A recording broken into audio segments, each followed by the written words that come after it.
When German soldiers first encountered American forces in North Africa in late 1942, they carried with them a set of firm assumptions about how Americans fought: slow to maneuver, inexperienced under fire, overly dependent on artillery, and fundamentally conventional in every sense.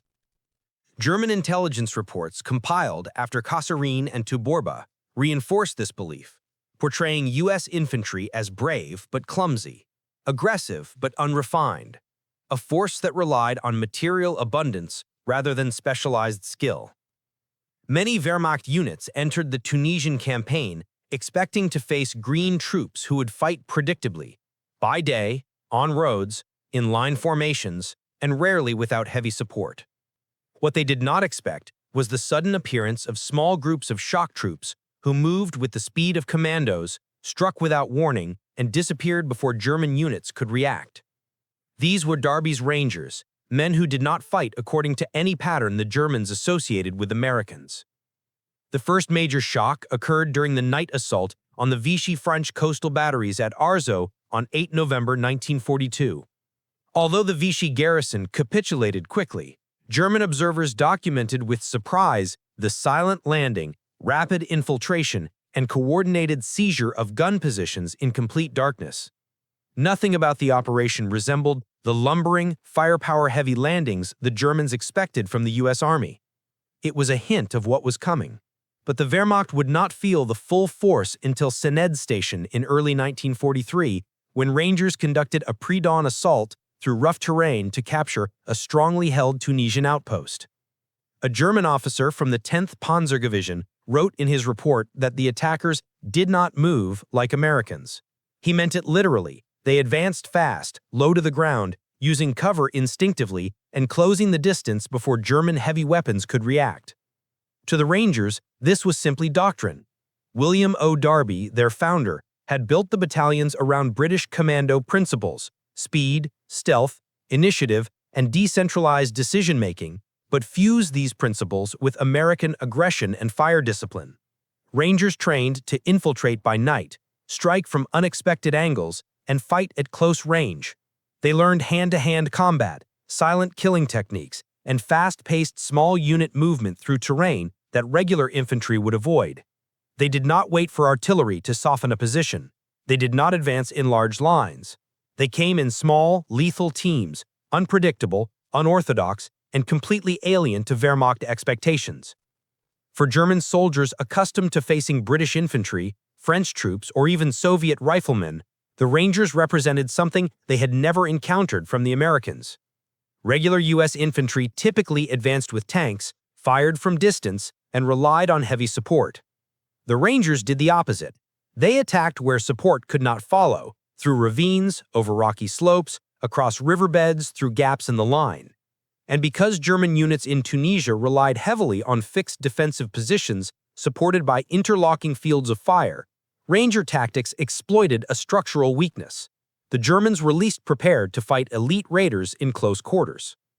German POWs later described how unnerving the Rangers were during those early encounters. They noted that Ranger patrols appeared behind their lines without explanation, struck rapidly with small arms and grenades, and vanished before German squads could form a counterattack. At Sened Station, Rangers covered 12 miles of harsh terrain at night to launch a surprise assault that the Germans admitted they did not consider possible for American troops. This was a recurring theme in POW reports: disbelief that Americans could move so fast, navigate so well in darkness, and coordinate so effectively without radios or heavy equipment. By the time the campaign shifted to Sicily in July 1943, German units were already warning each other about the black-booted Americans who fight like English commandos. At Gela, Rangers moved through dunes and vineyards to strike German paratroopers from the flank. At Catena Nueva, they infiltrated through irrigation ditches and dry creek beds to hit Hermann Göring Division troops at close range, overwhelming machine gun nests before they could stabilize their defense. German survivors of the Catena Nueva fight later told Allied interrogators that Rangers were the most dangerous American soldiers because they closed the distance too quickly for German firepower to matter. This early psychological impression set the stage for everything that followed.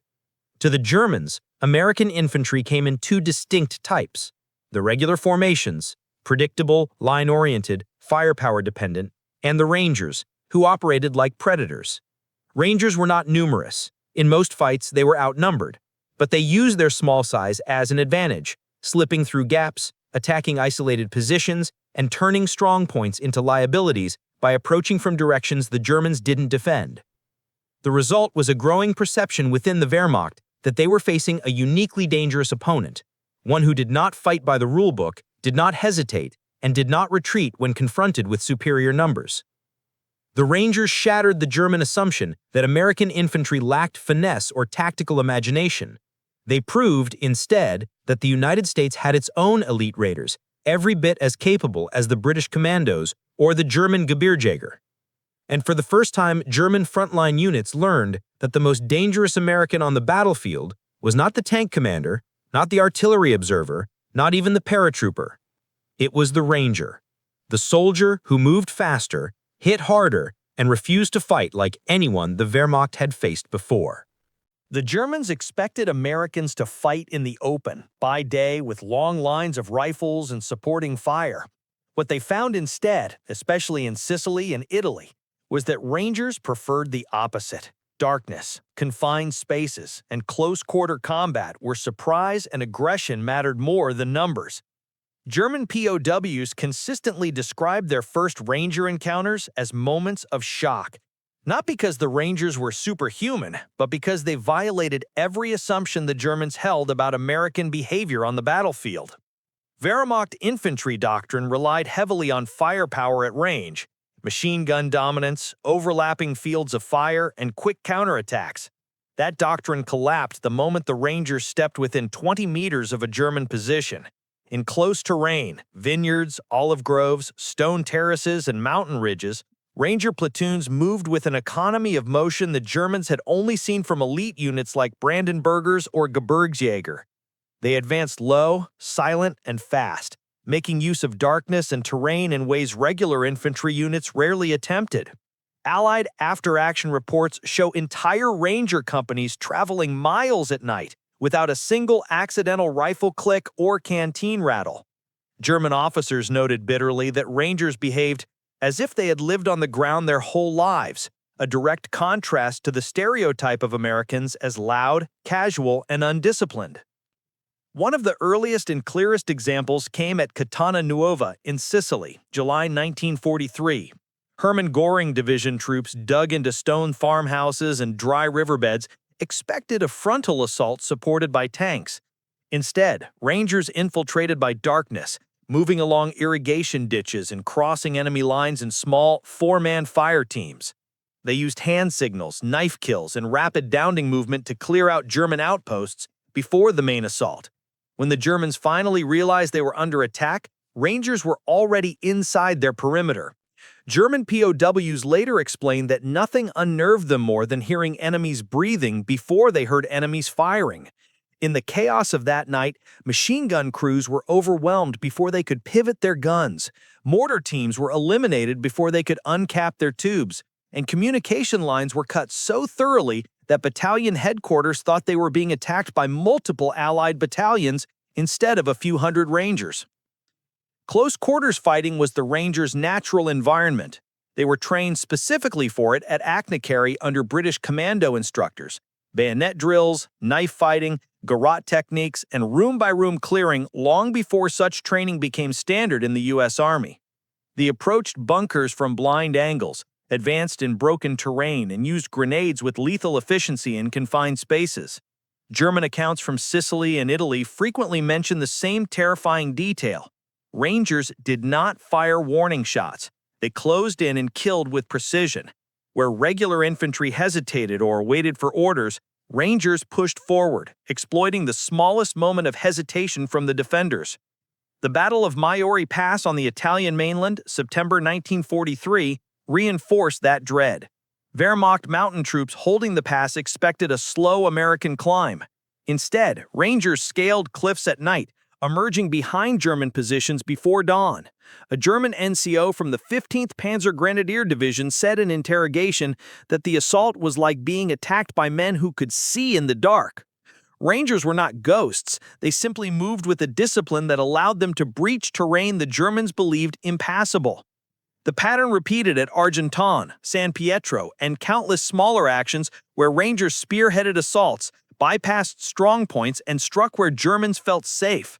Rangers favored pincer infiltration, splitting platoons into small groups that wormed through edges of the battlefield, appearing simultaneously from multiple directions. The psychological effect was enormous. Machine gun teams who expected a frontal threat suddenly heard boots behind them. Snipers found themselves flanked. Mortar crews saw shadowy figures closing the distance before they could adjust fire. Ranger night raids became infamous. Units from the 29th Panzer Grenadier Division and 71st Infantry Division repeatedly reported being hit in the dark by shock troops who slipped past listening posts undetected.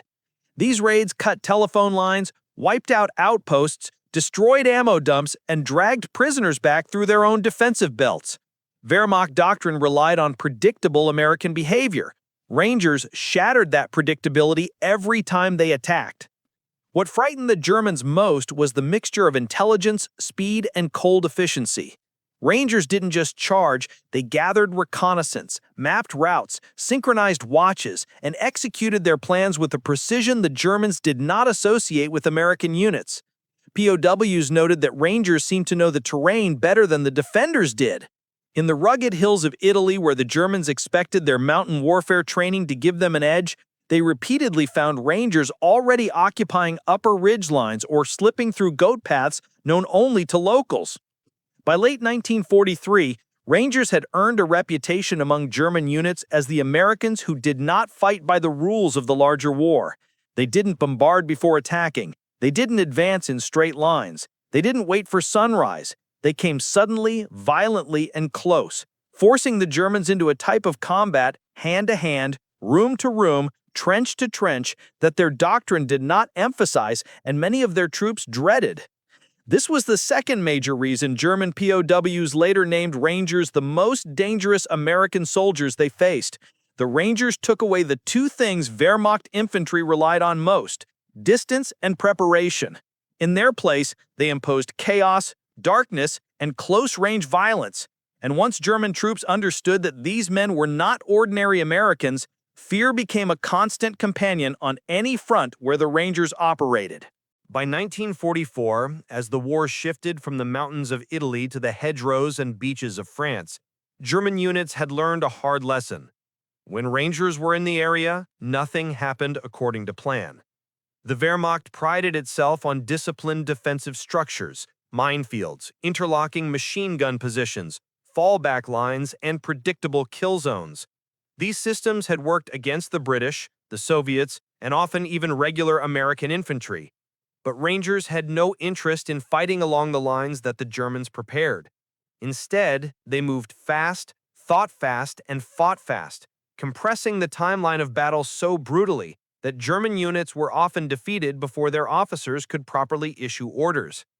German POWs repeatedly emphasized one word when describing the Rangers: Schnelligkeit, speed. Not speed in the sense of vehicles or mechanization, but speed in human movement, decision-making, and tactical adaptation. Rangers could march farther than regular U.S. infantry, maneuver through terrain that Germans assumed was impassable, and launch attacks long before the defenders were fully aware they had been located. Their raids often began before dawn, escalated within seconds, and ended with German positions overrun in mere minutes. It was this tempo, this refusal to fight a prolonged attritional battle, that stunned Wehrmacht troops who were used to structured engagements. A particularly revealing example occurred at Anzio, where the Rangers operated in terrain the Germans believed inherently defensive. Marshes, canals, and narrow roads created what Wehrmacht engineers considered ideal killing grounds. Yet Ranger patrols slipped through German screens with uncanny ease. German soldiers reported that Ranger units appeared seemingly out of nowhere, at the flanks, behind trenches, and occasionally even inside communication trenches before dawn roll calls were complete. One POW from the 715th Infantry Division admitted that they never truly held ground against Rangers because the Rangers refused to acknowledge conventional front lines. This unpredictability formed the second pillar of German fear. The Wehrmacht doctrine was built around anticipating enemy actions. If the Allies attacked here, the Germans counterattacked there. If Allied artillery shelled a sector, that sector was reinforced. But Rangers rarely approached from the direction expected. If the Germans planned for a frontal assault, the Rangers came from a drainage ditch. If the Germans fortified a hillside, the Rangers climbed a cliff to flank it. At Maori Pass, where German officers assumed the steep ridges would protect their left flank, Rangers climbed the cliffs by night and surprised the defenders at first light. To the Germans, it defied logic. Americans were not supposed to climb mountains in the dark, much less attack simultaneously from multiple angles. The third component Germany feared was the Rangers' aggressive mindset. Rangers were trained to seize initiative, push relentlessly, and close with the enemy, traits that mirrored the best German shock troops but were completely unexpected from Americans. Instead of falling back under machine gun fire, Rangers would dart forward, cross small arms kill zones, and assault the source of fire directly. They used cover dynamically, bounding 2 or 3 men at a time, rotating suppressive fire with assault movement, and pressing forward even when outnumbered. German accounts from Sicily, Italy, and Normandy all describe moments when Ranger platoons pushed attacks far faster than German officers could reroute reserves. At Gala, Rangers counterattacked German paratroopers in armor with such speed and determination that surviving POWs later said they believed they were being attacked by elite British or Canadian units. It shattered the deeply held assumption that Americans avoided decisive close combat. When D-Day came, German troops defending Omaha Beach expected to face slow-moving infantry pinned on the sand. But the Rangers of the 5th Battalion didn't follow the script. They scaled the bluffs, infiltrated the draws, and assaulted the WN-70 and WN-72 positions before many German machine gun crews realized they were being flanked.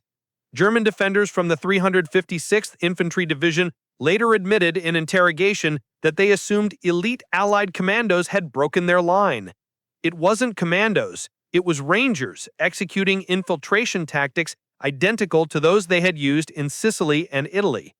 The Germans suffered from another disadvantage that intensified the Rangers' psychological impact: their own overconfidence. Wehrmacht troops had been trained to underestimate American infantry.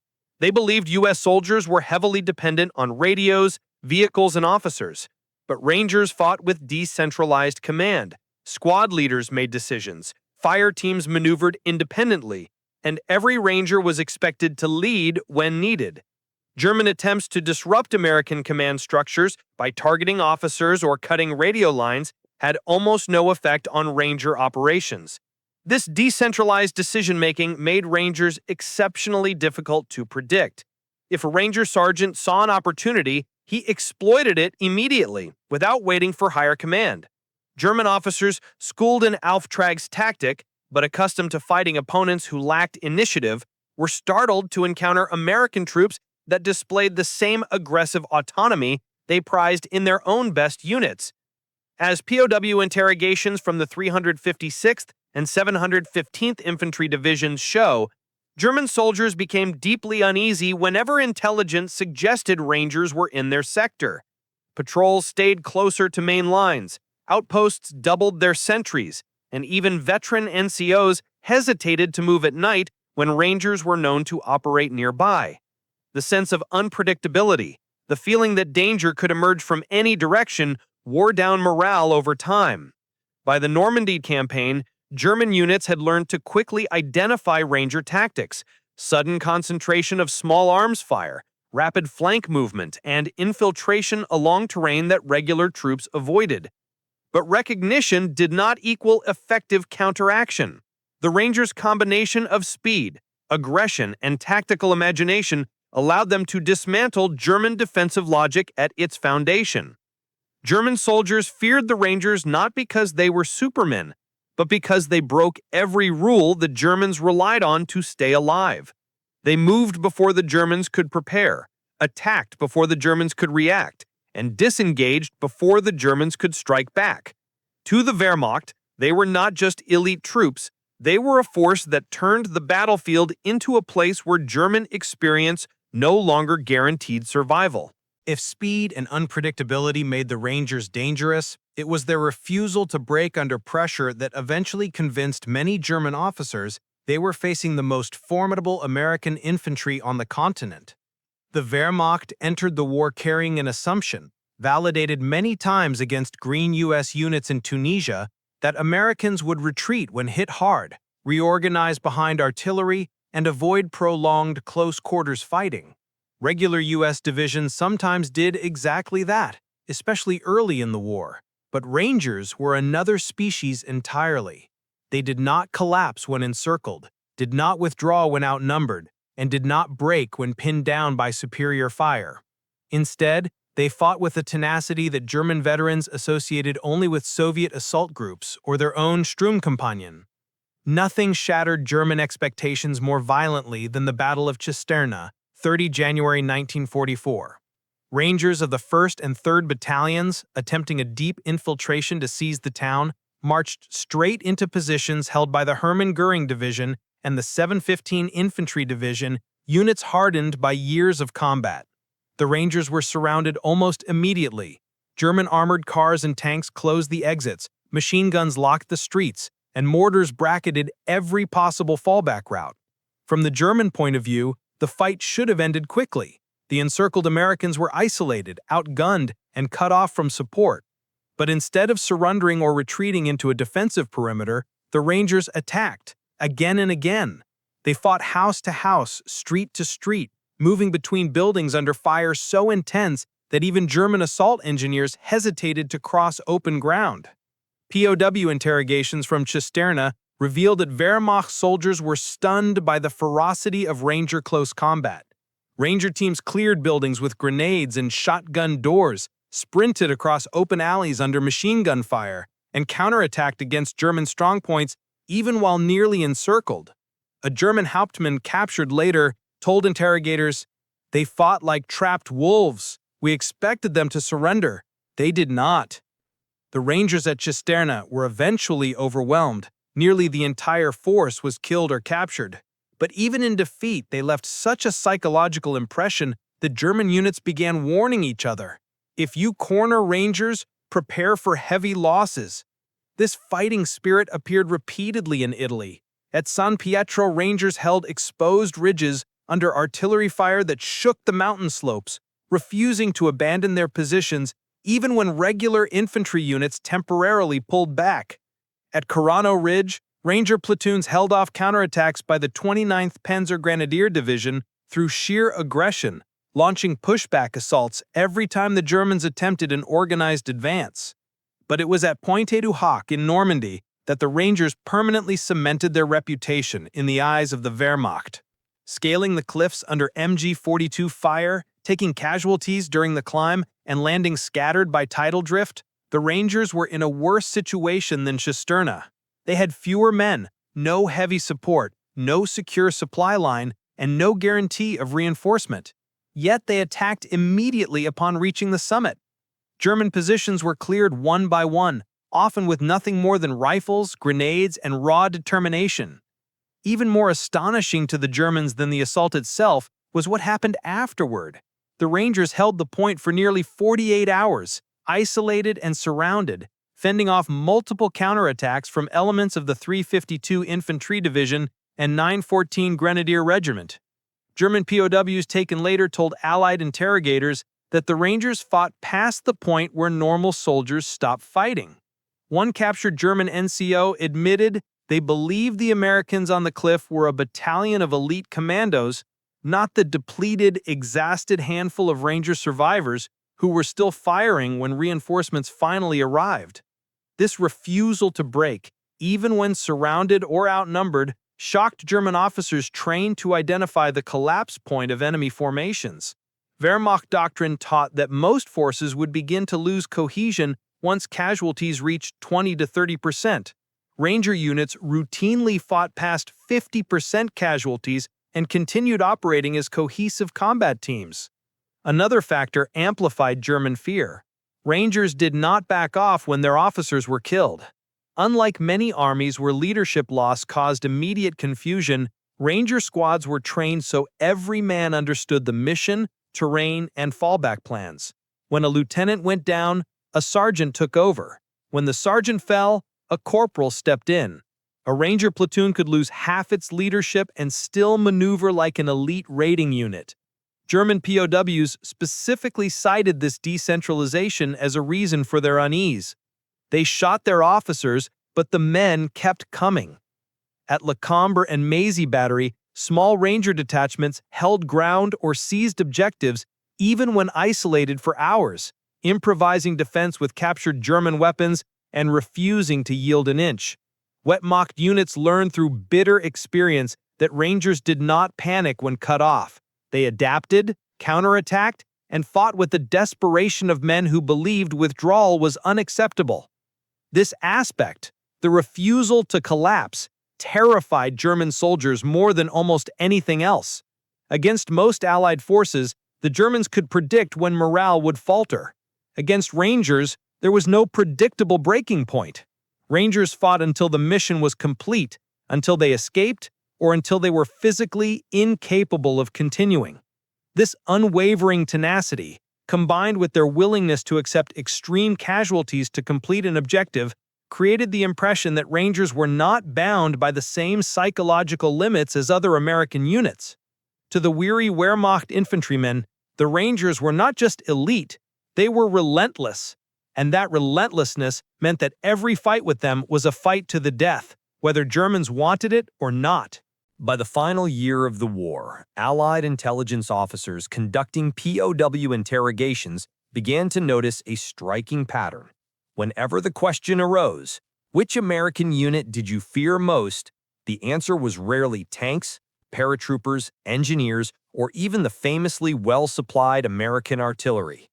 Time and again, German soldiers, whether from infantry, Panzergrenadier, Fallschirmjäger, or Waffen-SS units, gave the same response with the same mixture of respect and dread. Die Rangers. The Rangers. These responses did not come only from men who fought at Pointe du Hoc or Anzio. Even soldiers who had never seen Rangers firsthand were influenced by the rumors circulating through German lines. Stories of Americans who attacked at night, killed silently, bypassed strongpoints, and refused to surrender.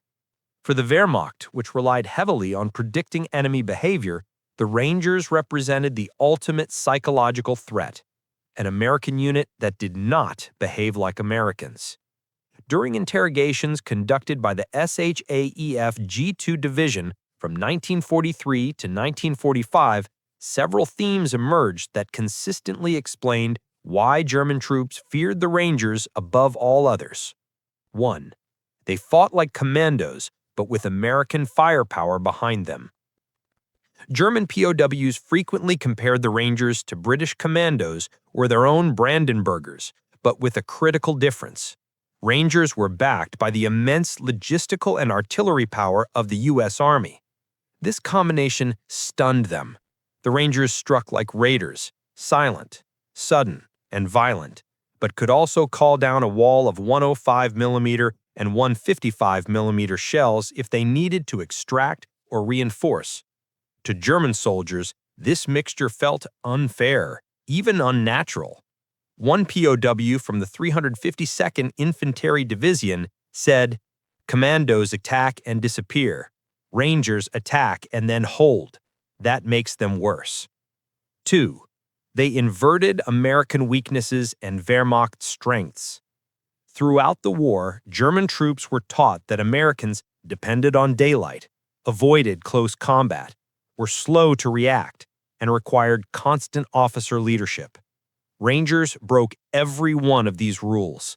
They preferred darkness. They thrived in close quarters. They reacted faster than German infantry, and they kept fighting even when leaders fell. This inversion created a profound psychological shock.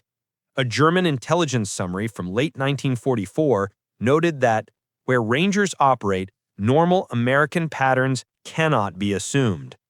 To the Wehrmacht, unpredictability was a far greater danger than mere firepower. 3. Their small units caused outsized damage. A recurring theme in POW statements was confusion about Ranger numbers. German troops consistently overestimated Ranger strength by factors of 3 or 4. A 50-man Ranger platoon was often reported as a 200-man force. A company was mistaken for a battalion. This was not exaggeration. It was genuine confusion caused by the Rangers' ability to appear simultaneously on multiple flanks, create shock through speed, and inflict casualties rapidly. At Anzio, a single Ranger company infiltrated so deeply that German prisoners insisted they had been attacked by an entire regiment. These misjudgments spread through the ranks, fueling the unit's fearsome reputation. Rangers became die schwarzen Schatten, the black shadows in the whispered warnings exchanged along the line. 4. Their refusal to retreat broke German expectations of American troops. The Wehrmacht doctrine relied on identifying the enemy collapse point, the moment when the opposing forces' cohesion disintegrated. Rangers had no predictable collapse point. They held at Point du Hoc despite being outnumbered 5-1. They fought to the last at Cisterna, making the Germans pay dearly for every street. They maintained offensive pressure at San Pietro and Carano Ridge even after taking heavy casualties. German POWs repeatedly commented on this. If a Ranger is alive, he is fighting. Against such determination, German units accustomed to forcing American retreats found themselves locked in brutal, grinding battles with opponents who neither surrendered nor withdrew. 5. Their reputations spread fear even where they weren't present. The psychological influence of the Rangers extended beyond the battlefield. By mid-1944, German intelligence bulletins warned frontline units about Ranger presence even when it was factually incorrect. In Normandy, several German battalions entrenched themselves more deeply after falsely believing Rangers were operating in their sector. At Anzio, patrols refused to advance at night based solely on the rumor that Rangers had been spotted in nearby farmhouses. One of the most revealing POW quotes came from a veteran Feldwebel of the 71st Infantry Division. "If you hear the Americans at night, it is regular troops.